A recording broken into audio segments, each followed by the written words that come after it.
The ballroom of the Fairmont Grand Hotel shimmered under the golden glow of massive chandeliers. Crystal glasses clinked as waiters glided across the marble floor, serving champagne to some of the most powerful figures in business, politics, and media. It was the night of the highly anticipated annual charity gala, an event known for its luxury, its exclusive guest list, and its ability to attract both admiration and controversy.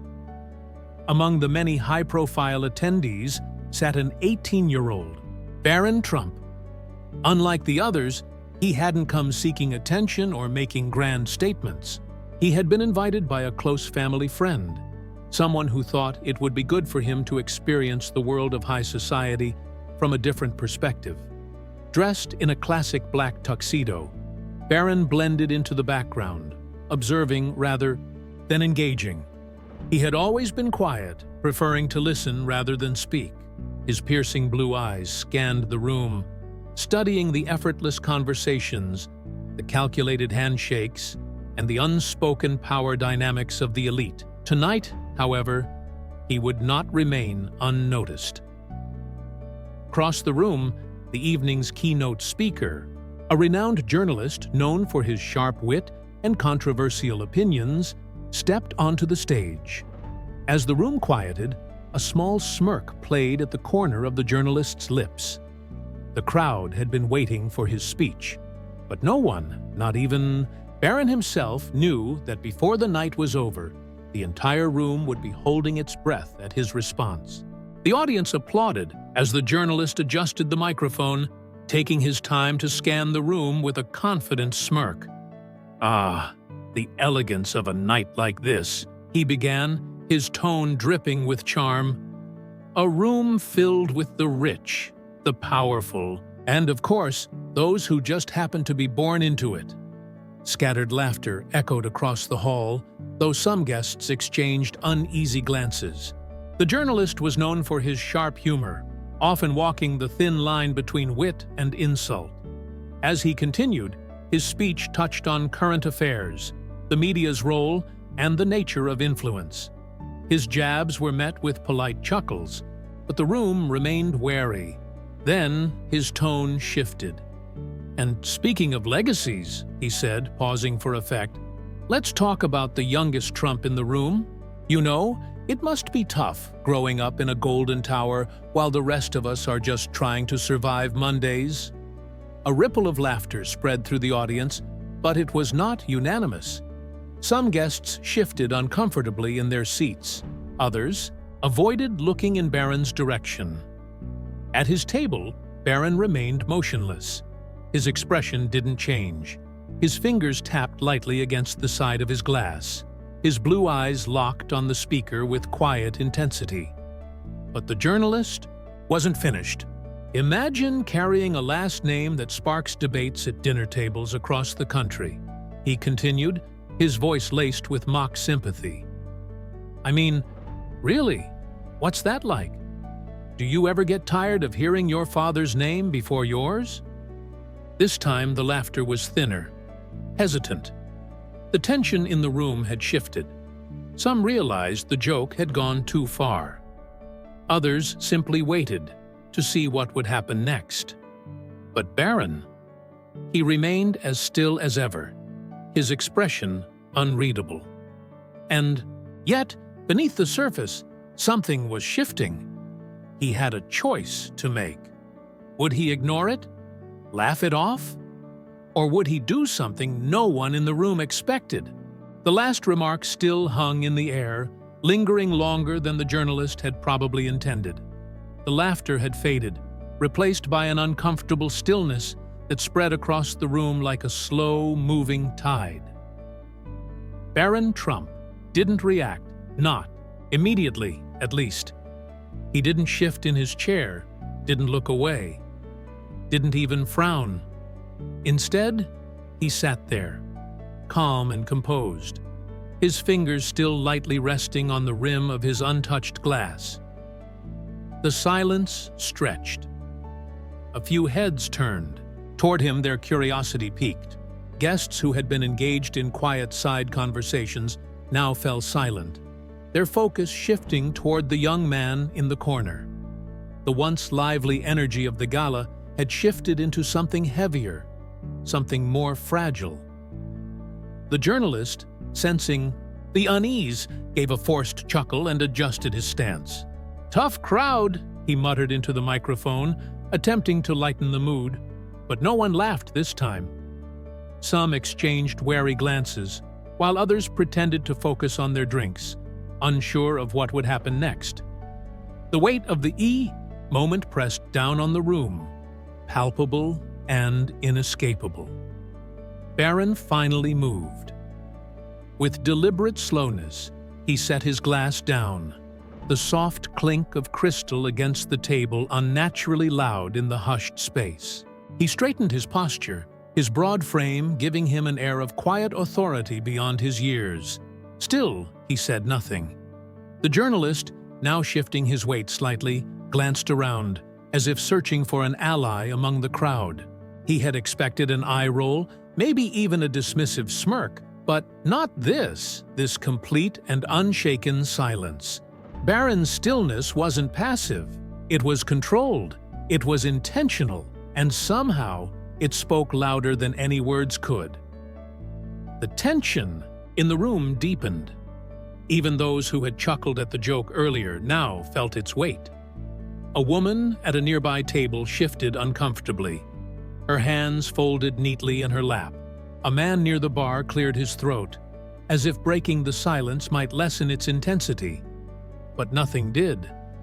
For the first time that night, the journalist looked unsure. For the first time, Baron Trump was the one in control of the room. And for the first time, people began to realize he wasn't just his father's son. He was something else entirely, something they hadn't accounted for, and he was about to prove it. Baron let the silence linger just a moment longer. He could feel the weight of 100 eyes on him, waiting. Some curious, some nervous, and a few, especially those who had laughed at the journalist's remark, suddenly unsure of where they stood. Then, in one fluid motion, he pushed his chair back and stood. The faint sound of fabric shifting as he adjusted his tuxedo jacket was the only noise in the room. He wasn't in a hurry. His movements were slow, deliberate. The journalist's smirk faltered just slightly. He hadn't expected this. Baron took a step forward, then another. He wasn't headed for the exit. He was walking toward the stage. Few guests turned in their seats, exchanging hushed whispers. Others simply stared, frozen in place. The journalist let out a nervous chuckle, gripping the microphone a little tighter. "Well, looks like we've got a special guest tonight," he said, his tone forced, an attempt to regain control of the moment. But Baron didn't react. He reached the stage and stopped at the base of the steps, his hands calmly at his sides. Then, with the same measured pace, he climbed them one by one, his polished shoes barely making a sound on the gleaming hardwood. When he reached the podium, he turned, not to the journalist, but to the audience. And then he did something no one expected. He smiled, not out of amusement, not out of arrogance. It was a quiet, knowing smile, the kind that carried confidence without words, the kind that turned the tables without ever raising a voice. For the first time that night, the journalist wasn't the center of attention. Baron Trump was, and when he finally spoke, his voice was steady, deep, and unwavering. "I've heard a lot of jokes about my last name," he began, his eyes scanning the room. "But I've always believed that the people who say the most about you usually know the least." A murmur rippled through the crowd. The journalist shifted slightly but said nothing.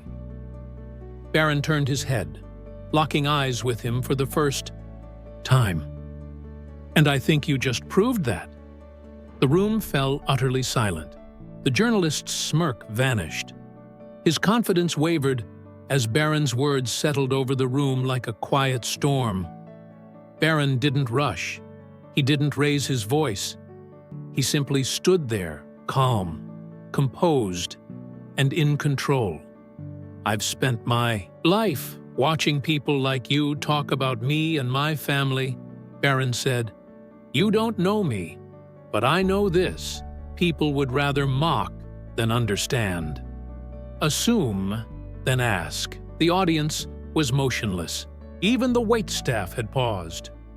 "If you want to talk about privilege," Baron continued, "then let's talk about the privilege of choosing to lift others up instead of tearing them down." A murmur rippled through the crowd. The laughter from earlier was gone. "Real strength," Baron added, "is knowing who you are, even when the world tells you otherwise." Silence. For the first time that night, the journalist had nothing to say. A heavy silence filled the ballroom. The weight of Baron's words had changed the energy of the entire evening. The journalist, once so confident, now stood frozen, gripping the microphone as if searching for something, anything to say.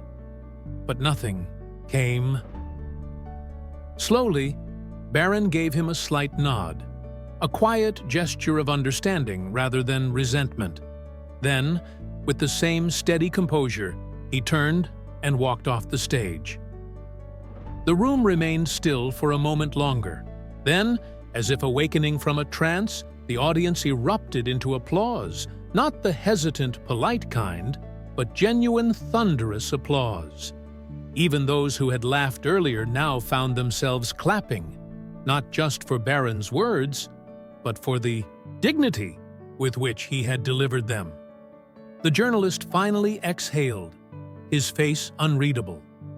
Maybe, just maybe, he had learned something tonight. But Baron? He didn't wait for validation. He had already proven everything he needed to.